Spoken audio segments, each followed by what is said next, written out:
terroriste de l'implantation de Otniel arrêté ce matin par les forces de sécurité israéliennes. Il est âgé de 15 ans et aurait agi seul.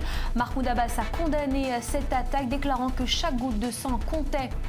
Après l'arrestation d'un belgeo-marocain dans le cas des attentats de Paris, le Parlement français va enquêter sur la gestion des attaques de cette année. Annonce du député et chef de file de l'opposition Christian Jacob.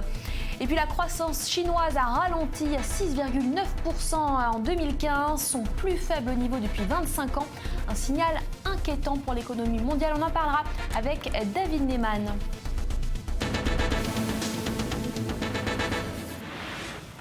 Voilà pour les titres. Bienvenue à tous pour cette demi-heure d'infos en direct. Un Palestinien de 15 ans suspecté d'être l'auteur de l'attentat de Otniel a été appréhendé à l'aube. Il apparaît, tout comme la plupart des auteurs des dernières attaques terroristes, qu'il a agi seul, rendant le travail de prévention des services de sécurité toujours plus compliqué. Maxime Pérez. Il est environ 5 heures du matin. L'armée israélienne vient de pénétrer dans le village palestinien de Beth Imra. Le raid est mené avec l'appui des services de renseignement du Shabak. À l'image, les commandos d'Oufdevan, habitués aux opérations coup de poing. En quelques minutes, les militaires atteignent la maison du terroriste, qu'ils encerclent. Chacune des entrées est sécurisée. Les forces spéciales peuvent pénétrer à l'intérieur du bâtiment. Dernières instructions avant que l'unité ne fasse irruption dans la chambre à coucher du meurtrier de Daphna Meir. Le terroriste sera cueilli dans son lit. Mourad Adias, un adolescent palestinien de 15 ans jusqu'ici inconnu des services de sécurité. Il leur aura fallu moins de 30 heures pour appréhender le jeune suspect. Menée par des centaines d'hommes, la traque de l'armée israélienne s'était concentrée dans la région sud de Hébron, en particulier autour des 4 villages palestiniens qui ceinturent l'implantation juive d'Otniel. Lundi, le Premier ministre Benjamin Netanyahou avait juré que le meurtrier de Daphna Meir serait appréhendé tôt ou tard. Son mari et ses 6 enfants orphelins peuvent désormais entamer leur deuil. À Otniel, le deuil de la famille a donc débuté. Daphna Meir laisse derrière elle son mari et ses 6 enfants. Sa fille aînée lui avait rendu un vibrant hommage hier au cours de ses funérailles. On fait le point avec Mathias Sinbar. L'ambiance est toujours pesante ici dans cette localité, cette implantation juive d'Otniel en Cisjordanie. Un sentiment partagé entre le fait d'être apaisé par l'arrestation de ce terroriste et d'autres qui se posent la question de savoir combien y a-t-il de candidats potentiels à d'autres actes terroristes. Il faut savoir qu'aux alentours d'Otniel, dans un rayon de 2 km, il y a plusieurs villages arabes et ce type de question qui revient ici avec insistance à Otniel, même si on se réjouit également de la visite d'officiels israéliens. Nous sommes devant la maison là où il y a eu cet attentat où Daphna Meir, mère de 6 enfants, a été tuée. C'est là qu'est venu rendre visite le Premier ministre Benjamin Netanyahou. J'ai vu une famille pleine d'émotions, plein de sentiments, plein d'amour. Nous avons besoin d'humanité et pas de meurtre et de cruauté. Voilà ce qu'a déclaré ce matin le Premier ministre israélien ici à Otniel. Et notez la réaction de Mahmoud Abbas. Il s'est dit opposé à toute forme de violence suite donc à cette attaque. Réaction également du côté du chef de l'état-major de l'armée israélienne. Pour Gadi Eisenkot, la priorité est de trouver un moyen de parer à ces attaques terroristes tout en laissant les Palestiniens vaquer librement à leurs occupations. On l'écoute. L'un de nos grands défis est de préserver la sécurité et le sentiment de sécurité des habitants de Judée-Samarie face à cette escalade de violence. Nous devons combattre ce terrorisme de manière créative et rusée, d'une nouvelle manière, de sorte à trouver la parade à ces attaques au couteau et à l'arme automatique. De la même façon, nous devons préserver l'espoir et ne pas empêcher la population palestinienne de vivre normalement, de subvenir à ses besoins. Nous commettrions une erreur d'imposer des couvre-feux, des bouclages et empêcher ces gens de venir travailler en Israël. Cela serait contraire à notre intérêt. Gadi Eisenkot qui s'exprimait lors du congrès de l'Institut de recherche pour la sécurité nationale hier à Tel Aviv. Sur place, Dan Shapiro, l'ambassadeur américain en Israël, a également pris la parole. Il a accusé le gouvernement israélien d'avoir une politique de poids, de mesures entre Israéliens et Palestiniens. On l'écoute.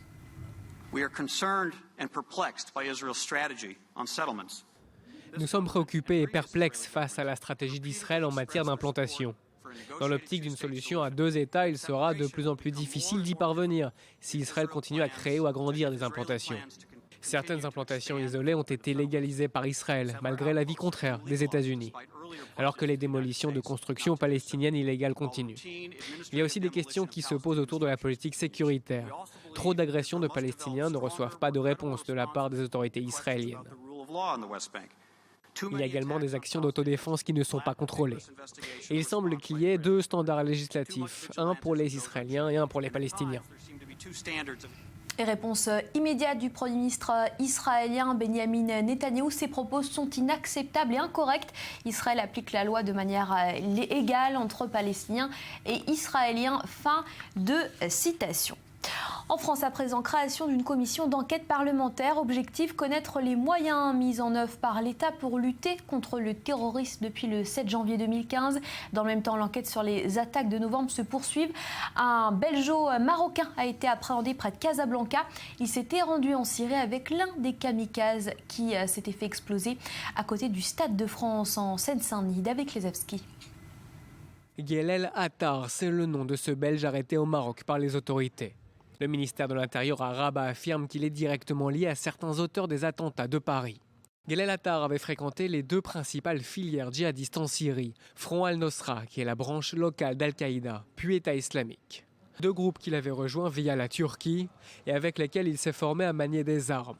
Sur place, il était en contact avec l'un des deux terroristes qui s'est fait exploser à Saint-Denis, mais aussi avec plusieurs chefs de Daesh, avant de revenir en Europe. Selon la presse belge, le suspect avait ensuite fui au Maroc en 2013 avant d'avoir été condamné par contumace en 2015 à Bruxelles. 5 ans de prison pour appartenance à une organisation terroriste et différents vols. Un mandat d'arrêt international avait par ailleurs été délivré depuis novembre 2014, soit 1 an avant les attentats de Paris. La progression de l'enquête confirme donc la filière belge et marocaine. En novembre déjà, c'est un renseignement marocain qui avait permis d'identifier le cerveau des attentats de Paris, Abdelhamid Abaoud, lui aussi belgo-marocain. Il avait été abattu le 18 novembre dans l'assaut de Saint-Denis. Le scénario et les noms des commanditaires, mais aussi des commandos se précisent donc. Le 13 novembre à Paris, au moins 9 islamistes répartis en 3 groupes ont ciblé le Stade de France, des terrasses du 11e arrondissement et le Bataclan. Nouvelle victime dans l'attentat de Ouagadougou. La photographe franco-marocaine gravement blessée est décédée hier soir. Leïla Alaoui se trouvait au Burkina Faso dans le cadre d'une mission pour l'ONG Amnesty International. 2 autres Français ont été tués dans cette attaque djihadiste qui a fait au moins 30 morts selon un dernier bilan. Première arrestation en Allemagne dans le cadre des agressions sexuelles de Cologne. Il s'agit d'un homme de nationalité algérienne. Pas moins de 500 plaintes avaient été déposées suite à cette terrible soirée du Nouvel An. On regarde. L'homme serait âgé de 26 ans et d'origine algérienne. Il a été interpellé dans un foyer de demandeurs d'asile à Kerpen. Soupçonné d'agression sexuelle la nuit du Nouvel An à Cologne, c'est la première interpellation liée au fait qui scandalise l'Allemagne depuis le 1er janvier 2016. Lors des perquisitions, un téléphone portable a été retrouvé. Il aurait été dérobé lors de la nuit de la Saint-Sylvestre. Le colocataire du suspect, un demandeur d'asile algérien de 22 ans, a aussi été arrêté. Les 2 hommes ont été placés en détention provisoire par le parquet de Cologne. Au total, les violences commises la nuit du 31 décembre 2015 ont donné lieu à 766 plaintes, dont 497 pour des faits d'agression sexuelle. Une vague de violence attribuée à des jeunes hommes originaires du Maghreb et d'autres régions du monde arabe. Ces agressions ont relancé le débat sur la politique d'immigration portée par la chancelière Angela Merkel, alors que l'Allemagne a vu affluer plus d'1 million de demandeurs d'asile en 2015.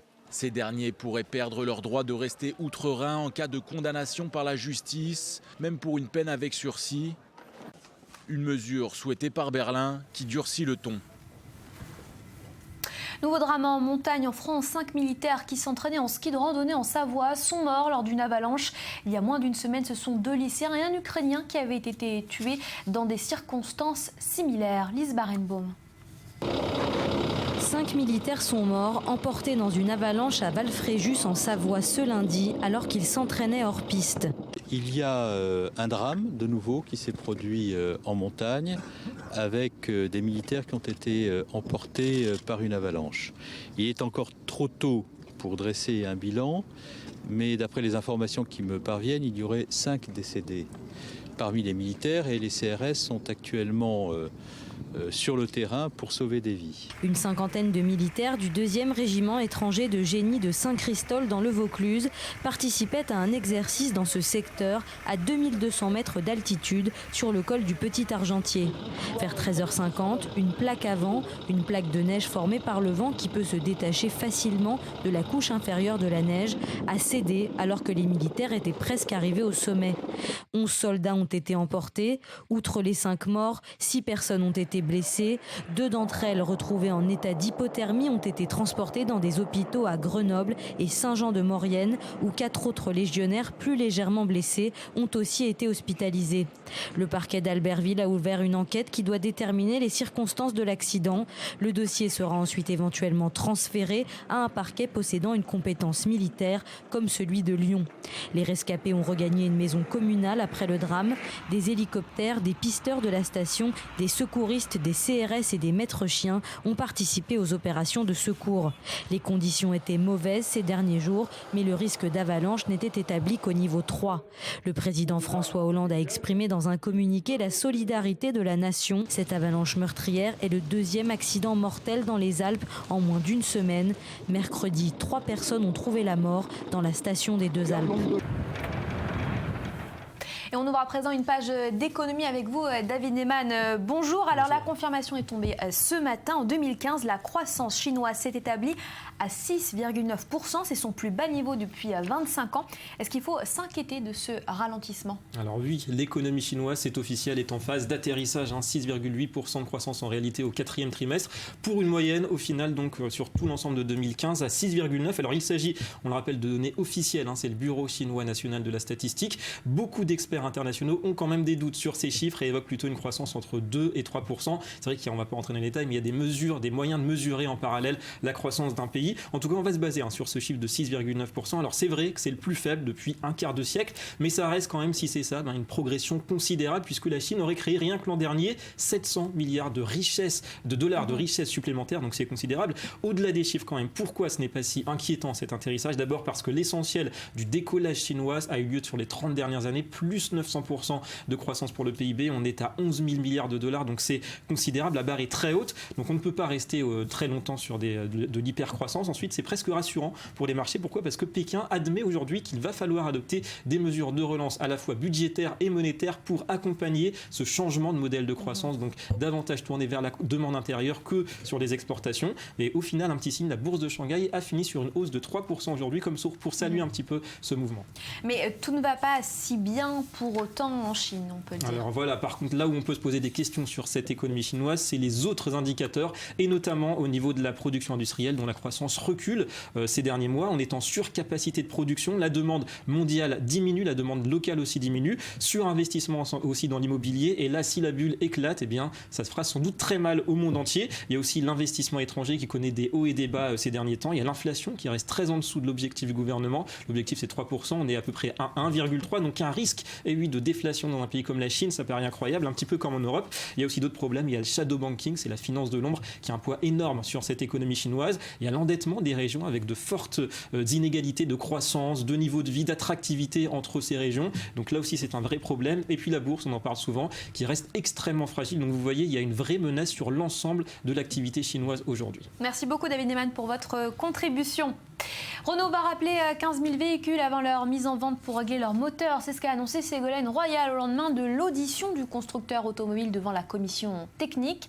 Ces dernières avaient relevé un dépassement de normes anti-pollution. Voilà pour la première partie de cette édition. À suivre tout de suite dans ce journal. Nicolas Sarkozy sort un nouveau livre, annonce faite sur son compte Facebook où il compte près de 100 000 followers, une forme de mea culpa, alors que l'ancien président se trouve au plus bas dans les sondages. On en parlera tout de suite avec Daniel Atlan sur ce plateau. Shimon Peres est sorti d'affaire. L'ancien président israélien a donné une conférence de presse à sa sortie de l'hôpital où il avait été admis en urgence pour des problèmes cardiaques. Et puis à suivre ce portrait atypique d'un juif orthodoxe qui s'est engagé dans l'armée ukrainienne. On verra pourquoi.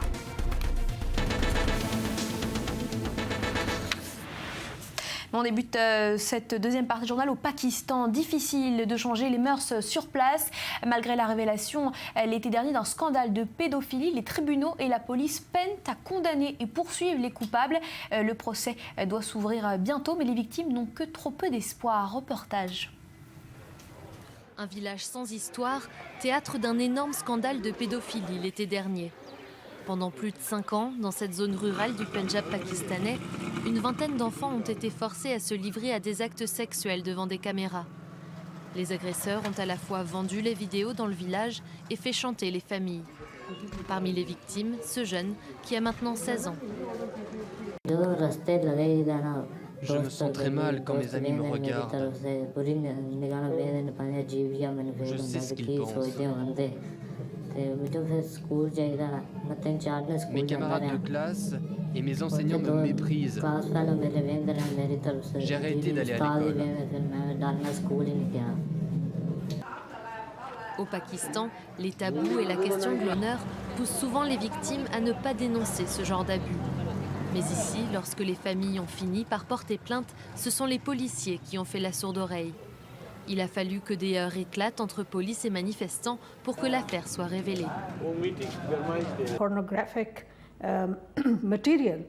Des images pornographiques circulaient toujours lorsque nous y sommes allés, quelques jours après la découverte du scandale. La pédophilie est un sérieux problème social dans ce pays. C'est un crime dont personne ne parle et qui reste donc caché. L'affaire a fait la une des journaux et choqué l'opinion publique. Plus d'une trentaine de personnes ont été arrêtées, mais seulement 17 d'entre elles sont encore en prison. Car le code pénal pakistanais ne condamne ni les agressions sexuelles sans pénétration, ni la pédopornographie, ni l'exploitation sexuelle des enfants. Dans ces conditions, difficile pour les familles des victimes d'aller de l'avant. Ces enfants devraient être envoyés à Islamabad ou à l'étranger. Ils ne peuvent pas faire leurs études dans cette province. 20 enfants ont été officiellement considérés comme victimes de viol ou de sodomie, seul crime reconnu par la législation pakistanaise. Mais ça pourrait changer. Une loi criminalisant les abus sexuels sur les enfants est en cours de discussion au Sénat. La justice française ordonne la suspension d'une garde de bénévoles pour patrouiller dans la ville de Béziers. Celle-ci avait été mise en place par le maire d'extrême droite, Robert Ménard. Elle avait été qualifiée de milice par ses opposants. Et dans sa décision, le juge a estimé que la police administrative constitue un service public qui, par sa nature, ne saurait être délégué. Fin de citation. Nicolas Sarkozy lance son opération Reconquête et sort son premier livre aujourd'hui en 8 ans. Daniel Atlan, bonjour. Et il a fait une annonce en première sur les réseaux sociaux, sur sa page Facebook. Oui, c'est pas un hasard, Elsa, s'il a choisi Facebook pour annoncer la sortie de son livre. Pourquoi ? Parce que Facebook, c'est une façon d'établir un contact direct avec les électeurs et c'est exactement ce que cherche à faire aujourd'hui Nicolas Sarkozy avec cet ouvrage. Il veut s'adresser directement aux Français, en face-à-face avec les électeurs. C'est à vous que je veux parler. Voilà ce que dit Nicolas Sarkozy. Il fait le bilan. Certains diront son mea culpa. On va regarder cette note sur Facebook. J'ai voulu faire cet effort, dit Nicolas Sarkozy, d'aller chercher au fond de moi ma vérité sur mes erreurs comme sur mes réussites. Alors c'est une énième façon pour Nicolas Sarkozy de dire qu'il a changé. C'était son leitmotiv depuis son retour en politique. Alors très peu de choses ont filtré de cet ouvrage. On sait qu'il a été préparé en catimini, qu'il va livrer un récit très personnel sur son quinquennat. Il va également livrer une analyse de la crise de confiance à l'égard de la politique. La France pour la vie, c'est le titre de cet ouvrage. Il sortira le 25 janvier, le jour de ses 61 ans. Alors donc la sortie de ce livre n'est pas anonyme, Daniel, puisque Nicolas Sarkozy est à la traîne dernièrement dans les sondages. Oui, il est en plein décrochage dans les sondages et c'est inquiétant puisqu'on est à 9 mois de la primaire chez les Républicains. Il a pris du retard par rapport à son principal rival Alain Juppé. Et puis il y a également cette étude. 80% des Français, dont 55% des sympathisants de droite, ne veulent pas voir Nicolas Sarkozy se présenter à la prochaine présidentielle en 2017. Alors on le sait bien, Elsa, la meilleure défense, c'est l'attaque et c'est exactement ce qu'a choisi de faire Nicolas Sarkozy. Il sort sa plume pour redorer son blason et puis finalement s'adresser directement aux électeurs. C'est ce qu'il a commencé à faire avec une campagne de terrain. Il multiplie les visites sur place, notamment en province, à la rencontre des électeurs. Mais surtout, ce livre, eh bien, c'est l'occasion de couper l'herbe sous le pied de ses adversaires possible, d'autant plus qu'il n'est pas le seul à faire sa rentrée littéraire. On annonce le retour de Jean-François Copé, lui aussi sort un livre comme quoi la primaire aux Républicaines, ça se joue aussi dans les librairies. Nicolas Sarkozy donc, qui travaille son grand retour. Merci beaucoup Daniel Latlan d'être venu sur ce plateau. Shimon Peres de nouveau sur pied. L'ancien président israélien avait été admis en urgence à l'hôpital de Tel HaShomer il y a quelques jours après le début d'une attaque cardiaque. On l'écoute à sa sortie de l'hôpital. Je suis passé par une expérience de 5 jours fascinante. Je suis tellement heureux de pouvoir retourner au travail. J'ai été traité d'une manière... J'ai été gâté, si je puis dire. Je me sens non seulement neuf, mais aussi amélioré. Je peux à nouveau faire ce que je veux le plus, continuer à servir notre merveilleux pays que j'aime. C'est un mois de janvier meurtrier pour les artistes et les hommes de culture. L'écrivain Michel Tournier, grande figure de la littérature française du XXe siècle. Il avait également reçu le prix Goncourt et est décédé hier à l'âge de 91 ans. Et puis autre disparition à signaler, celle du guitariste du célèbre groupe américain Eagles, Glenn Frey, est décédé des suites d'une complication d'une maladie à l'âge de 67 ans. Son portrait avec Sandy Fortis. C'est sur le site internet des Eagles que l'on a appris le décès de Glenn Frey. Après s'être battu pendant plusieurs semaines, le chanteur a succombé à des complications d'une polyarthrite rhumatoïde et d'une pneumonie. Don Henley, Bernie Lydon et Randy Messner, les autres membres du groupe, se sont déclarés en état de choc et profondément tristes. Né le 6 novembre 1948 à Détroit, Glenn Frey cofonde le groupe Eagles au début des années 70. Leur premier album en 1972 est un succès, mais c'est en 1976 que le groupe s'impose vraiment avec leur album Hotel California, notamment grâce à leur chanson éponyme. Le titre se vend à 1,5 million d'exemplaires et plus de 20 millions de copies de l'album sont écoulées dans le monde. Il remporte également le Grammy Award du disque de l'année et sera désigné 37e meilleur album de tous les temps par le magazine Rolling Stone. Après des disputes incessantes, Glenn Frey quitte le groupe et se lance dans une carrière solo. On se souvient notamment de son tube The Heat Is On, qui figure sur la bande originale du flic de Beverly Hills. Il fait également quelques apparitions sur le petit écran et au cinéma. En 1994, les Eagles se retrouvent. Glenn Frey participe à plusieurs tournées en compagnie de ses anciens collègues. En 2013, un documentaire sur le groupe est diffusé sur la chaîne américaine Showtime. Le dernier concert du groupe a lieu en juillet dernier, en Louisiane. En raison des problèmes de santé du guitariste, le groupe ne se présentera pas au Kennedy Center pour recevoir une récompense couronnant leur carrière artistique. L'annonce de sa mort a évidemment choqué ses fans, mais aussi de nombreuses personnalités. Beaucoup se sont exprimés sur les réseaux sociaux. Un dernier hommage rendu à ce musicien de talent. Et direction à présent l'Est ukrainien, en proie ces derniers temps, vous le savez, à de nombreux combats violents.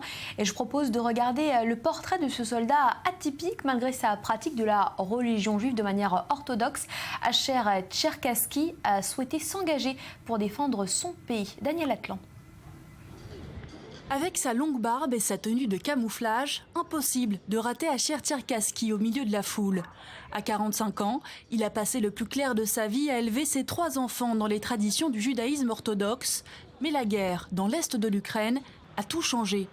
Originaire de Crimée, il devient un combattant de la première heure. Lorsque la péninsule est annexée par Moscou en 2014, il n'hésite pas à tout quitter pour rejoindre les forces ukrainiennes dans leur lutte contre les séparatistes. Je suis un citoyen de l'Ukraine, donc je suis obligé de défendre ce pays. Si je quitte le pays, je pourrais échapper au combat. Mais comme je suis un citoyen ukrainien, je dois me battre et j'en ai envie. L'engagement de Tcherkassky résonne comme une évidence, mais son parcours reste atypique. Peu de juifs orthodoxes ont rejoint les combats. Ils redoutent un service militaire qui pourrait venir entraver leurs pratiques religieuses. Mais lui a appris à s'adapter. J'ai essayé de respecter les règles juives sur la ligne de front. J'ai dû manger du poisson en conserve et des flocons. Il devient très vite un des visages du conflit, le trait d'union entre différentes communautés qui considèrent l'Ukraine comme la mère patrie, une popularité qui lui permet d'entrer en politique. Et alors que les combats ont baissé en intensité, Tcherkassky a troqué les tranchées contre un siège d'élus. Sa nouvelle bête noire, la corruption. Maintenant, la ligne de front avance. En ce moment, nous devons défendre le pays ici, sur la ligne de front, parce que malheureusement, nous ne voyons pas de changement dans le combat contre la corruption. Et l'ancien combattant en est convaincu, la lutte contre la corruption est l'autre guerre de l'Ukraine. Et puis un mot de sport, et cette mauvaise nouvelle pour Rafael Nadal, l'Open d'Australie, c'est fini. Et dès le premier tour, l'Espagnol a été éliminé en 5 manches par son compatriote Fernando Verdasco. Bonne nouvelle par contre pour les Français, ils sont 4, dont Gaël Monfils a passé au second tour. Et puis avant de se quitter, cette photo du jour, les Irano-Américains libérés par Téhéran ont retrouvé leurs proches. Parmi ces personnes, le correspondant du Washington Post, Jason Rezaian. Tous ont été relâchés dans le cadre d'un échange de prisonniers avec les États-Unis, annoncé peu avant l'entrée en vigueur de l'accord sur le nucléaire iranien. Voilà pour l'essentiel de l'actu. Merci à vous d'avoir suivi cette édition. Restez avec nous, on se retrouve dans quelques instants pour un nouveau journal.